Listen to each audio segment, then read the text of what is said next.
Hello दोस्तों, मैं प्रभत सिंह राणावत एक बार ऑनलाइन क्लासेस में आपका स्वागत करता हूं। दोस्तों, इससे पूर्व वाली क्लास में हमने अशोक का शासन प्रबंध पढ़ा था। आज हम अशोक के प्रांत है, प्रांतों की व्यवस्था है, नगरों की व्यवस्था है, गुप्तचर व्यवस्था है, सैन्य व्यवस्था है। तो ये पूरी व्यवस्था उसके क्या थे, तो इसको पढ़ेंगे दोस्तों। सबसे पहले इनके जो मौर्य काल और जो प्रांतीय व्यवस्था क्या थी दोस्तों। यदि हम चंद्रगुप्त मौर्य व बिंदुसार की बात करें, बिंदुसार, तो चंद्रगुप्त मौर्य के समय 4 प्रांत थे, तो बिंदुसार के समय भी 4 थे। ये प्रांत इसके समय में, इसके राज्य को अक्षुमान बनाया रखा था। और इन प्रांतों का जो अधिकारी होता था वह कुमार होता था, यानी कि राज्यपाल कौन होता था? राज्यपाल कुमार होता था। और अक्सर राज्यपाल या कुमार कौन होता था? ये युवराज ही होता था, यानी राजा का पुत्र ही होता था। ये ध्यान रखना आपको, कौन होता है। ऐसा आपको उदाहरण देखना दोस्तों, तो गिरनार अभिलेख में जो गुजरात का, उसमें पुष्यगुप्त यहाँ का अधिकारी। कौन था दोस्तों? पुष्यगुप्त यहाँ का अधिकारी था, जिसको चंद्रगुप्त मौर्य ने नियुक्त किया था। किसने किया था दोस्तों? चंद्रगुप्त मौर्य ने नियुक्त किया था। अब चंद्रगुप्त मौर्य और बिंदुसार के समय 4 प्रांत कौन से थे दोस्तों? तो मैं आपको बताता हूं कि वो 4 प्रांत कौन से थे। सबसे पहले उत्तरावत दोस्तों, इसकी जो राजधानी थी वह थी तक्षशिला। कौन से थे? तक्षशिला। दूसरा था अवंती। कौन था दोस्तों? अवंती। और अवंती की राजधानी कौन से थी दोस्तों? आज का अपना उज्जैन। एक थी प्राची, जहां इसकी राजधानी पाटलिपुत्र थी। एक थी दक्षिण में सुवर्णगिरी दोस्तों, सुवर्णगिरी थी दोस्तों। ओके, सुवर्णगिरी इसका दक्षिण में, इसके या दक्षिणापथ कह सकते हैं दोस्तों आप। दक्षिण के अंदर और सुवर्णगिरी उसकी राजधानी थी। अब बात दोस्तों, ये 4 प्रांत किसके समय थे? चंद्रगुप्त प्लस बिंदुसार। चंद्रगुप्त ने जीते थे, बिंदुसार ने अक्षुमान बनाए रखे। अब बात आती है कि 5वां प्रांत कब आता है। यहां पर 5वां प्रांत ये कौन लेके आता है? 5वां प्रांत लेके आता अशोक दोस्तों। और वो कौन सा था? वह था कलिंग दोस्तों। ये ध्यान रखना, इस कलिंग विजय कि ये कलिंग उड़ीसा में था दोस्तों। कहां पर था? उड़ीसा में था। और इसको अशोक द्वारा जीतने का 13वें अभिलेख में इसका वर्णन मिलता दोस्तों। ये ध्यान रखना, किसमें मिलता दोस्तों? 13वें अभिलेख में इसकी जानकारी। और कलिंग की जो राजधानी थी वह तोसली थी। अगर बड़े रूप में देखें तो कलिंग को भी इसने 2 भागों में बांटा था, एक उत्तरी कलिंग, एक दक्षिणी कलिंग। उत्तरी कलिंग की जो राजधानी थी तोसली, और दक्षिणी कलिंग की जो राजधानी थी दोस्तों वह थी आपकी चौगढ़ दोस्तों। ये थे इनके समय में। अब प्रांत जो थे वो किस में बटे हुए थे दोस्तों, उनका ध्यान रखना आपको कि प्रांत किस में बटे हुए थे। तो मैं आपको बता देता हूं, इस प्रांत के बाद में दोस्तों मंडल होते थे। कौन होते थे दोस्तों? मंडल होते थे। और इस मंडल का जो अधिकारी होता था या जो होता था वो प्रतिष्ठा। कौन होता था दोस्तों इसका अधिकारी? प्रतिष्ठा होता था। अशोक के समय इसी प्रतिष्ठा को प्रादेशिक कहा जाता था, यानी संभाग स्तर पर अधिकारी होता था वो प्रतिष्ठा। और यही प्रतिष्ठा दोस्तों याद रखना, ये जो प्रतिष्ठा था वह समाहर्ता के प्रति उत्तरदायी रहता था। यह समाहर्ता दोस्तों प्रथम श्रेणी का मंत्री था, यानी कैबिनेट मंत्री था दोस्तों। यह आपको पूरा का पूरा इसमें ध्यान रखना दोस्तों कि मंडल थे जो कई जिलों में बटे हुए थे, जिन्हें आहार विषय कहा जाता था। क्या कहा जाता था दोस्तों? आहार विषय कहा जाता था, या इनको आप लिख दो जिले। मंडल किसमें बटा हुआ था दोस्तों? जिले, आहार वस्तु। ओके, तो ये जो आहार वस्तु थे, इसका जो प्रमुख अधिकारी होता था वह होता था युक्त होता था। ये युक्त जो अधिकारी होता था, ये जो भू राजस्व संबंधित जितने भी काम करता था, किसानों से है, पानी की समस्या है, किसी भी प्रकार की जैसे कर एकत्रित करना है, उनके छोटे मोटे जो न्याय थे, हालांकि न्याय का काम नहीं करता था, लेकिन सिंचाई व्यवस्था है, कर व्यवस्था है, उनकी जो मूलभूत थे, इनको कहा जाता था दोस्तों आहार का अंदर। आहार का जो विभाजन है दोस्तों, वो 4 भागों में किया गया। कितने भागों में किया गया दोस्तों? 4 भागों में किया गया। देखना दोस्तों, स्थानीय, द्रोणमुख, खारपटिक और संग्रह। दोस्तों याद रखना, आहार का विभाजन कितने में भागों में किया गया था? 4 भागों में विभाजन। स्थानीय के अधीन 800 ग्राम होते थे। कितने गांव होते थे? 800 गांव स्थानीय के होते थे। और फिर इस स्थानीय को 2 भागों में, स्थानीय के नीचे द्रोणमुख होते थे, जिसके अंदर 400 गांव होते थे, और द्रोणमुख के नीचे खारपटिक होता था, जिसके अधीन 200 गांव होते थे, और खारपटिक के नीचे संग्रहण होता था, जिसमें 10 गांव होते थे दोस्तों। कितने होते थे? 10। और इस गांव का अधिकारी दोस्तों गोप होता था। कौन होता था दोस्तों? गोप। एक बार पुनः समझ लीजिए, देखना, स्थानीय के नीचे कौन होता था? द्रोणमुख। द्रोणमुख जिसके अंदर 400, मतलब 400 और 400 800 गांवों का अधिकारी होता है। मतलब स्थानीय के नीचे कितने द्रोणमुख होते थे? 2 द्रोणमुख होते थे। कितने द्रोणमुख हो गए? 400 प्लस, देखना, 400 प्लस 400, तो कितने द्रोणमुख हो गए?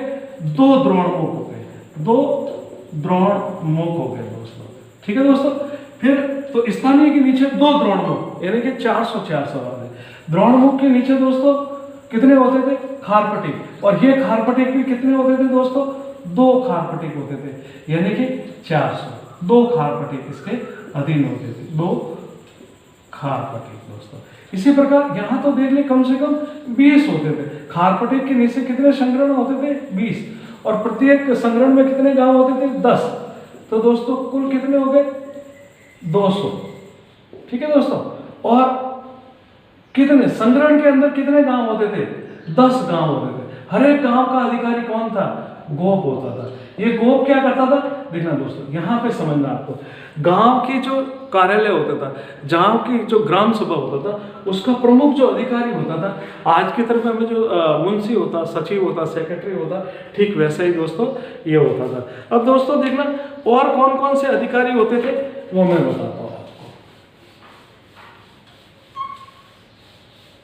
इनके अंदर मुख्यतः अधिकारी कौन कौन से होते थे? देखना, अधिकारी, देखना, जिला, जनपद और संभाग। ओके, जिले के अंदर कौन होता था दोस्तों? युक्त, जो राजस्व का काम करता था। जनपद के अंदर रजुक, ये रजुक भूमि पैमाइश प्लस न्याय का कार्य करता। ओके दोस्तों। संभाग में जो होता था वो प्रादेशिक होता था, यानी मंडल स्तर पर कौन होता था? प्रादेशिक होता था। ये सभी कार्य, ये जो दोनों कार्य थे वो भी करता था, साथ में न्याय का कार्य भी करता था, यानी कि राजस्व के संग्रहण के संबंधित है, भूमि के संबंधित है। मतलब इन दोनों की, देखना, यहाँ की जो राजस्व, यहाँ की इन दोनों की अपील कौन सुनता था? प्रादेशिक सुनता था दोस्तों। अगर हम मेगास्थनीज की बात करें दोस्तों, मेगास्थनीज ने भी कुछ अधिकारी बताए।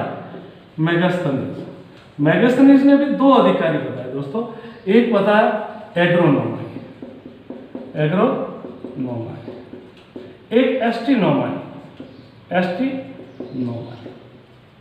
ये दोस्तों मेगास्थनीज ने बताया। किसमें बताया दोस्तों?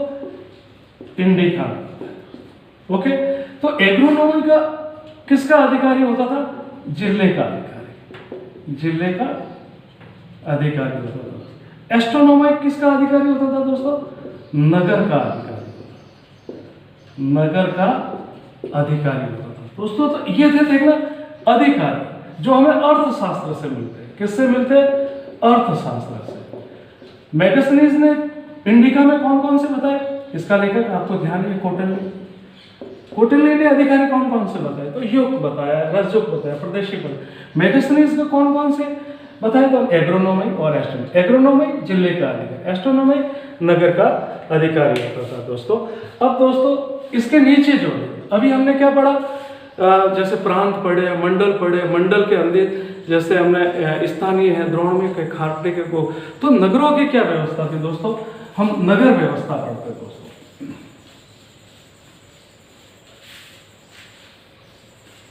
नगर व्यवस्था देखना मौर्य काल में नगर व्यवस्था दोस्तों। सबसे पहले नगर व्यवस्था हमको कौटिल्य ने नहीं दी, ये मेगास्थनीज की दिया।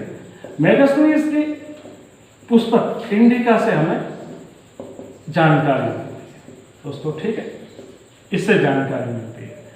फिर ये बताता कि यहां पर नगर का संचालन कौन करती थी? नगर पालिका। कौन करती थी संचालन? संचालन दोस्तों नगर पालिका का। इस नगर पालिका का प्रमुख कौन होता था?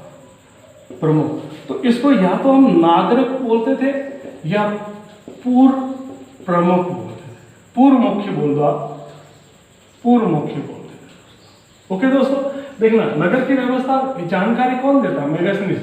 इन नगरों में व्यवस्था का संचालन कौन करता था? नगर पालिका। इसके प्रमुख को क्या कहते थे हम?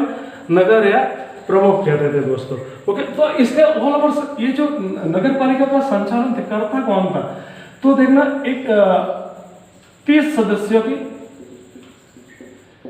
एक समिति होती थी।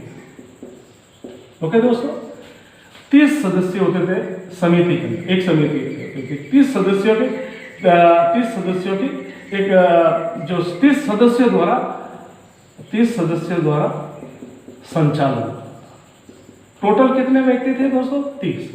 कुल 6 समिति थी। ये जो 30 सदस्य थे वह 6 भागों में विभाजित था और प्रत्येक समिति के अंदर, प्रत्येक समिति में 5 सदस्य होते थे। कितने सदस्य होते थे? 5 सदस्य होते थे दोस्तों, ये ध्यान रखें। अब हम समितियों की बात करते हैं कि समिति के अंदर पहली समिति, इसके अंदर एक जैसे कारीगर है, मजदूर है, इनके ऊपर एक औद्योगिक निरीक्षक होता था। औद्योगिक निरीक्षक होता था। जो दूसरी समिति थी दोस्तों, ये दूसरी समिति है, ठीक है दोस्तों। इसके अंदर विदेश से कोई व्यक्ति आया तो उसके भोजन, उसके राशन, उसके रुकने की व्यवस्था, इन सब के बारे में ये व्यवस्था करता था।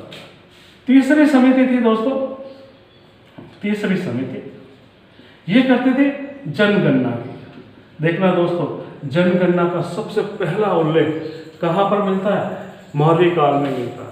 और बहुत सी जगह लिखा है कि जनगणना की जानकारी कौन देता? कौटिल्य देता। कौटिल्य की पुस्तक में नहीं मिलती है दोस्तों, ये मेगास्थनीज की पुस्तक में मिलती है। मेरे भी कई जगह पढ़ने में आया, लेकिन ऐसा नहीं है जनगणना।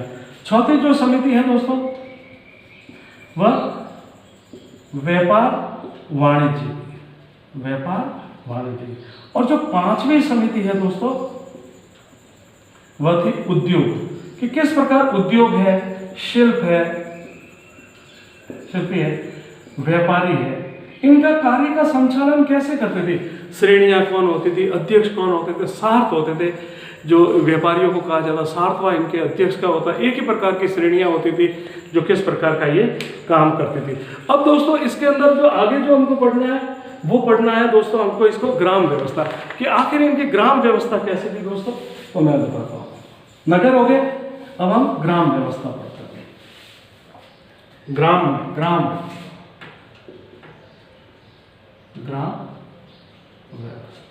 दोस्तों, देखना ग्राम व्यवस्था की जो हमें जो जानकारी मिलती है, ये जो व्यवस्था, ये तो हमें अर्थशास्त्र की कौटिल्य से मिलती है। अर्थशास्त्र के जो कौटिल्य द्वारा लिखित है उसी से मिलती है कि ग्रामीण व्यवस्था किसने दी है। इसका जो प्रमुख होता था वह ग्रामणी कहलाता था। कैसा कहलाता था दोस्तों? ग्रामणी कहलाता था। अब इसके अंदर क्या होती थी? ग्राम सभा होती थी। ग्राम सभा होता था। इसका जो अधिकारी होता था, अधिकारी, ग्राम सभा के कार्यालय का जो अधिकारी था, कार्यालय का अधिकारी, वह गोप कहलाता था। क्या कहलाता था? गोप कहलाता था। अब इस ग्राम सभा में सदस्य क्या होते थे? सभी वृद्धजन होते थे। वृद्धजन सदस्य होते थे। दोस्तों ध्यान रखना कि इसके अंदर सदस्य कौन होते थे? वृद्धजन होते थे। अब ये किसका निर्धारण करते थे? एक तो कृषि की, कृषि क्या बोना है, उसकी सिंचाई की व्यवस्था क्या होगी। तीसरा, ये यहाँ से कर एकत्रण का काम करती थी। कर का देखना, कृषि वृद्धजन हो गया, कृषि कर्ण का अधिकार हो गया। और चौथा, न्याय का कार्य भी करते थे। अगर गांव में किसी की कोई दिक्कत होती, कोई आपस में लड़ाई हो गई है या मन मुटाव हो गया या किसी कारण हो गया, इनके सारे की सारी व्यवस्था किसके होते थे दोस्तों?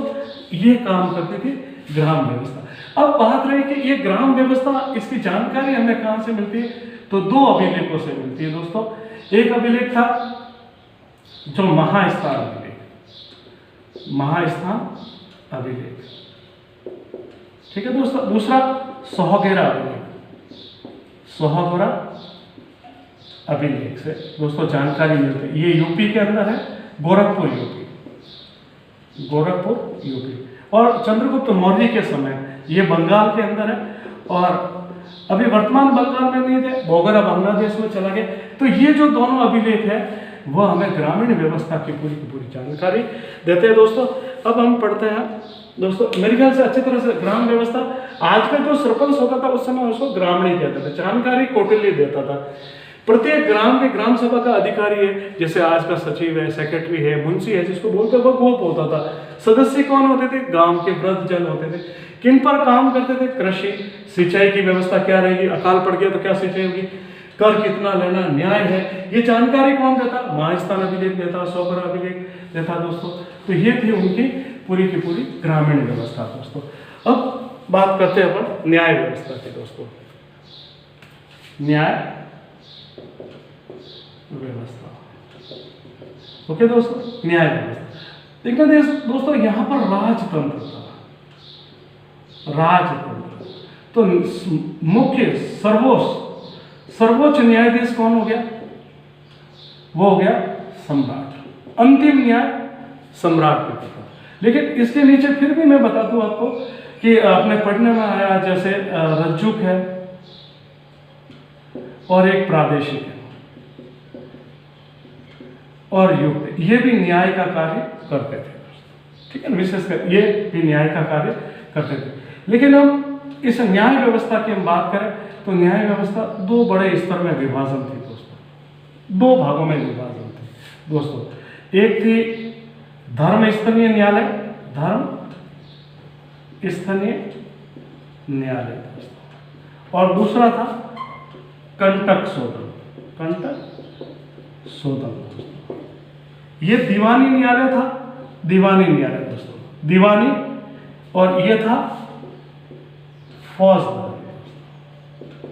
ओके दोस्तों, इसका जो मुख्य न्यायाधीश होता था उसको व्यवहारिक कार्य, इसका जो मुख्य न्यायाधीश था उसको प्रदेष्टा कहा जाता था। उसको क्या कहा जाता था?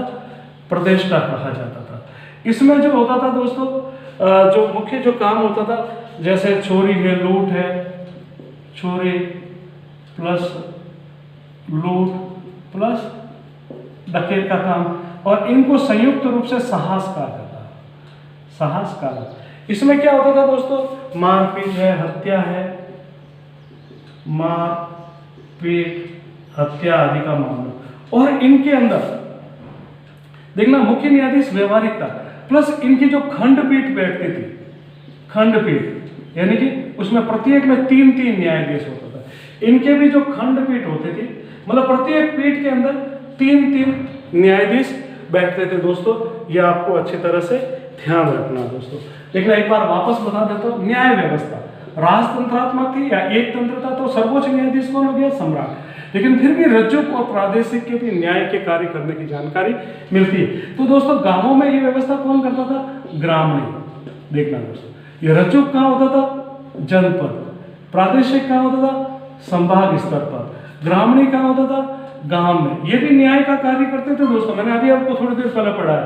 और अगर युक्त की बात करें तो ये जिले में न्याय का कार्य करते थे दोस्तों। देखना, सम्राट सर्वोच्च हो गया, जिले में रज्जुक, इसमें जनपद में रज्जुक हो गया, प्रादेशिक में ये हो गया, और जिले में युक्त हो गया दोस्तों। फिर भी न्यायालय भी थी, धर्म स्तरीय न्यायालय, जो दीवानी मामले करते थे, जैसे भूमि विवाद संबंधी। और इसके न्यायाधीश को क्या कहते थे? व्यवहारिक कहते थे। इसके अंदर कुल कितने एक खंडपीठ के अंदर कितने न्यायाधीश बैठते थे? 3 बैठते थे। किस पर काम करते थे? चोरी है, लूट है, डकैती है। कौटिल्य ने इन साहस को भी 3, मतलब क्या, कौन कैसा, मतलब जो था चोरी वगैरह करते थे, अपराध, मतलब अपराध और अपराध के कठोर दंड भी दिए जाते थे, अपराध की प्रवृत्ति के आधार पर दिए जाते थे दोस्तों। तो अब पढ़ते हैं हम इनकी गुप्तचर व्यवस्था।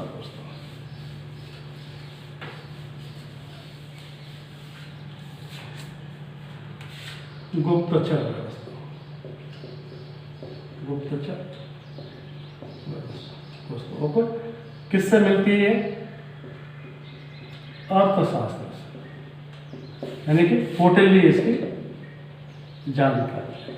ओके, इसका जो प्रमुख विभाग था, प्रमुख विभाग, उसको महापतर्स्य कहा जाता था दोस्तों, महापतर्स्य कहा जाता है, या महामात्या स्पर्श लिख दो आप, महामात्या पर्श, ये इसका प्रमुख विभाग था दोस्तों। ओके, जो गुप्तचर होते थे दोस्तों, गुप्तचर, इन गुप्तचरों को गुड़ पुरुष कहा जाता था।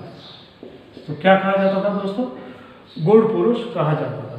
जैसे इनको गुड़ पुरुष, लेकिन अगर हम स्ट्रेबो की बात करें, स्ट्रेबो, तो स्ट्रेबो ने इनको क्या कहा? इंस्पेक्टर। इन्हीं गुप्तचरों को इंस्पेक्टर ने क्या, स्ट्रेबो ने क्या कहा? ये। अगर हम एरियन की बात करें, एरियन, तो एरियन ने इनको ओवरसियर कहा। क्या कहा दोस्तों? ओवरसियर कहा। ओके दोस्तों, ये इंस्पेक्टर है, स्ट्रेबो ने इंस्पेक्टर कहा, इनको ओवरसियर कहा दोस्तों। ये भी 2 प्रकार के, गुप्तचर व्यवस्था कितने प्रकार की होती थी? 2 प्रकार की होती थी। ओके दोस्तों, देखना, 2 प्रकार की होती थी, एक संस्था और एक संसार। संसार हो दोस्तों, संस्था एक ही स्थान पर बैठकर, एक ही स्थान पर बैठकर गुप्तचरी करते थे, बैठक कर, ये घूम घूम कर संदेश लाते थे और ये करते थे। इसमें अमूमन महिलाएं होती थी। कौन कौन होती थी? महिलाएं भी करती थी गुप्तचरी का काम। महिलाएं है, वेश्या है, ये भी, इनको भी नियुक्त किया जाता था। अगर ये सही सूचना नहीं देते थे, सही सूचना नहीं देते थे, तो इनको हटा भी दिया जाता था, इनको वेतन दिया जाता था दोस्तों। और इनको भी 2 भागों में बटे हुए थे दोस्तों, एक नर गुप्तचर, नर गुप्तचर, ठीक है दोस्तों, एक महिला गुप्तचर, महिला गुप्तचर। तो ये दोस्तों देखना 2 भागों में बटे हुए थे। जो ये जो अपने जो पुरुष थे वगैरह थे, इनके अलग अलग नाम मिलते। नाम क्या मिलते हैं? जैसे संति, दूसरा तिष्णा और शरद, ये इनके कोड नाम होते थे दोस्तों, ठीक है दोस्तों। इसी प्रकार जो महिलाओं में होते थे वो वृष्णि कहा जाता था, भिक्षुणी कहा जाता था दोस्तों, और परिवाजरक कहा जाता था। क्या कहा जाता था दोस्तों? एक बार देखना दोस्तों, वापस गुप्तचर व्यवस्था अर्थशास्त्र की कौटिल्य से मिलती है। विभाग को क्या कहा था? महामथुरा। गुप्तचर को क्या कहा जाता था? गुड़ पुरुष का। स्ट्रेबो ने क्या कहा? इंस्पेक्टर का। एरियन ने क्या किया? ओवरसर के। गुप्तचर व्यवस्था कितने भागों में बटी हुई थी दोस्तों? 2 भागों में, एक संस्था और एक संसार। संस्था एक ही स्थान पर बैठकर करती थी, संसारों घूम कर जाते थे। इसमें महिला प्लस वेश्या प्लस पुरुष भी होते थे, ठीक है दोस्तों। ये सही सूचना नहीं देते थे, इनको हटा भी दिया जाता था। जो नर गुप्तचर थे उनको संति, तिष्णा या शरद किया जाता। जो महिला गुप्तचर थे दोस्तों, उसमें वृष्णि है, भिक्षुणी है और परिवारक के नाम से दोस्तों जाना जाए। तो ये जो थी इनकी दोस्तों वह थी इनकी गुप्तचर व्यवस्था। ठीक है दोस्तों, अब पढ़ते हैं इनके अपन सैन्य व्यवस्था। दोस्तों देखना अच्छी व्यवस्था थी इनकी सैन्य व्यवस्था। ये भी जो देता है वो मेगास्थनीज देता है। देखना नगद देखना दोस्तों में बात हर एक में मैं बोलता हूँ कौटिल्य ने दी या मेगास्थनीज ने दी, कौटिल्य ने दी मेगास्थनीज। तो कहीं न कहीं मेरा उद्देश्य है कि इसके अंदर का प्रश्न भी अपना गलत नहीं हो। तो सैन्य जो व्यवस्था है, सैन्य व्यवस्था, ओके दोस्तों, सैन्य व्यवस्था ये भी किसकी देन है? मेगास्थनीज की, मेगास्थनीज की देन है। मेगास्थनीज की इंडिका पुस्तक से हमको इसकी जानकारी मिलती है। ये कहता है कि इनको सेना को नकद वेतन दिया जाता। कैसा वेतन दिया जाता था दोस्तों? नकद वेतन दिया जाता था। ठीक है दोस्तों, अब बात आती है कि देखना दो अधिकारी प्रमुख होते थे। कितने अधिकारी? एक सेनापति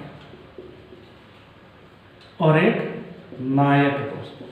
ठीक है दोस्तों, सेनापति युद्ध का प्रमुख होता था, युद्ध का प्रमुख होता था।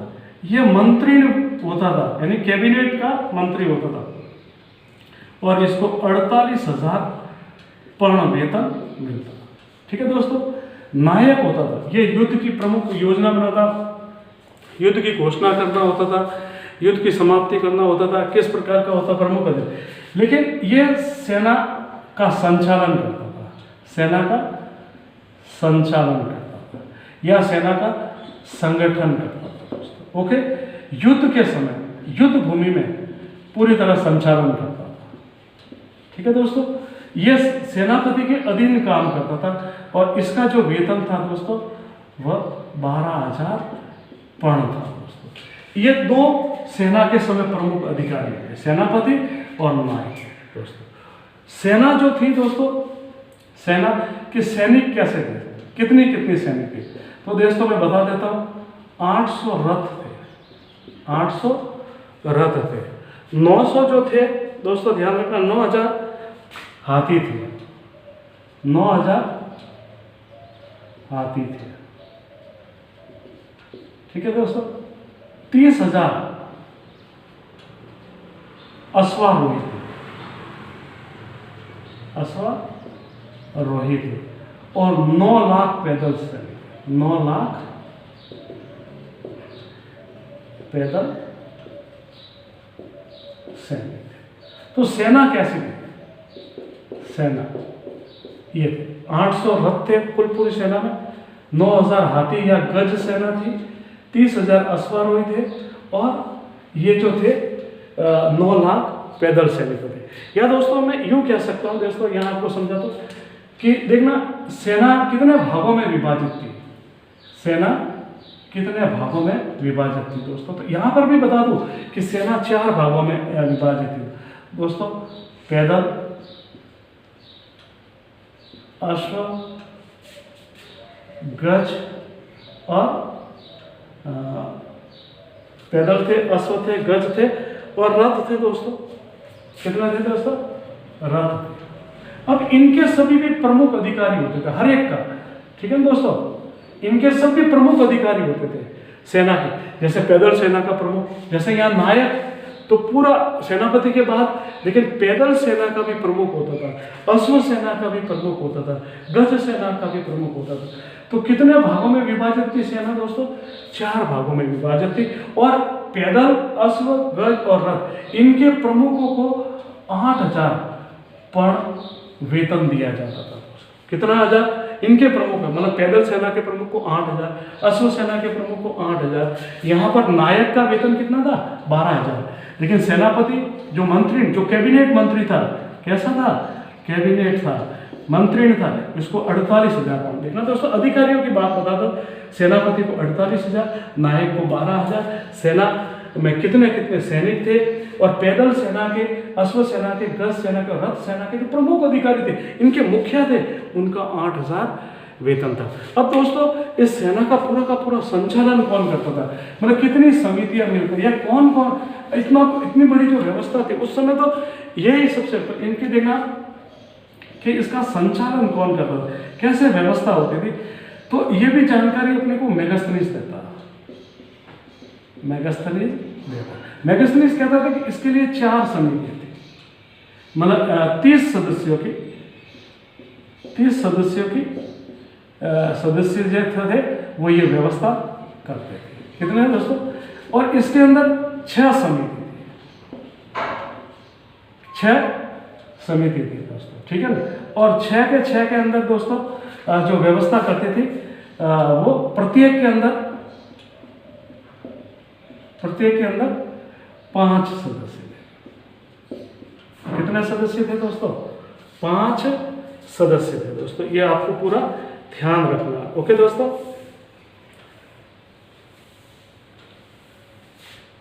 यहां पर देखना दोस्तों, मैं ले लेता हूं।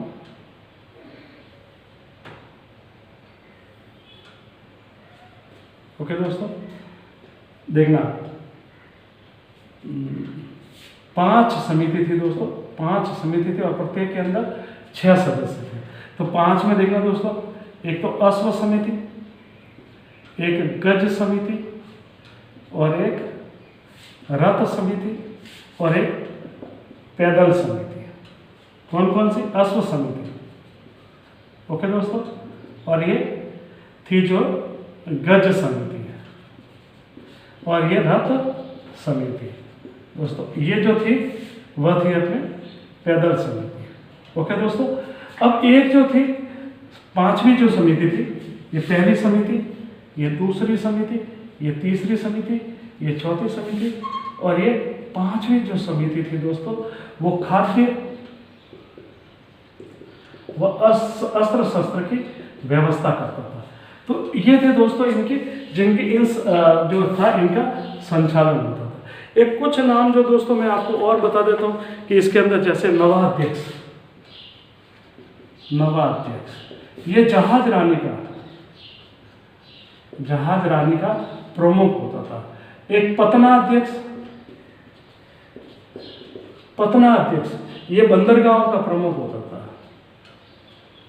बंदरगाहों का प्रमुख होता था। एक आप ले लो अंतर्वेशिक ले लो, ठीक है ना, या अंतपाल ले लो आप, अंतपाल, ठीक है ना दोस्तों, जो सीमा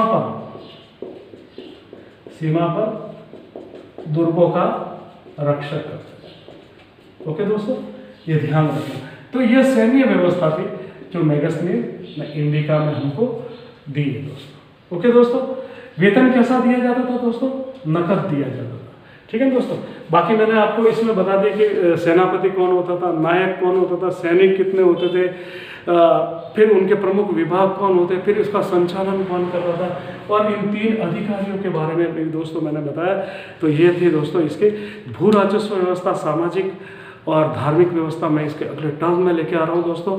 तो दोस्तों ये थी मेरी आज की क्लास। अगर आपको बहुत अच्छी लगे तो लाइक, शेयर एंड सब्सक्राइब जरूर करें दोस्तों। नमस्ते।